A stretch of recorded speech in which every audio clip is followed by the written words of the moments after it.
तर आज आपण pressure is equal to force divided by area हा जो फॉर्म्युला आहे त्याच्याविषयी खूप in our day to day life जी काही उदाहरणं आहेत जेव्हा तुम्हाला समजतील तेव्हा हा फॉर्म्युला समजेल.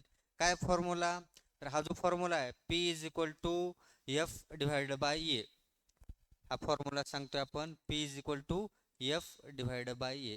जेव्हा प्रेशर आणि एरिया हे इनव्हर्सली प्रोपोर्शनल आहेत, व्यस्त प्रमाणामध्ये आहेत. म्हणजेच प्रेशर केव्हा वाढणार आहे? एरिया जर हा जो एरिया कमी झाला की प्रेशर वाढतं. ही इनव्हर्सली प्रोपोर्शनलिटी आहे.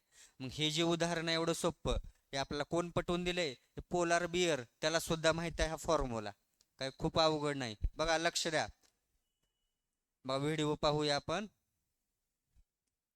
हे जे पोलार बिअर आहे तुम्हाला दाखवून देईल कशा पद्धतीने. बघा ते काय करतंय, ज्या वेळेला बर्फाची हे जी काही पातळ लेअर आली त्यावेळेला त्यानं एरिया वाढवायला लागले, प्रेशर कमी होतं. आणि ज्या वेळेला एरिया काय झालं, चांगल्या पद्धतीचं बर्फाची जो थर आलेला आहे त्यावेळेला ते उभं राहून चालतंय. एरिया कमी झाला तरी काही तिथं फरक पडणार नाही, प्रेशर जरी वाढला तरी.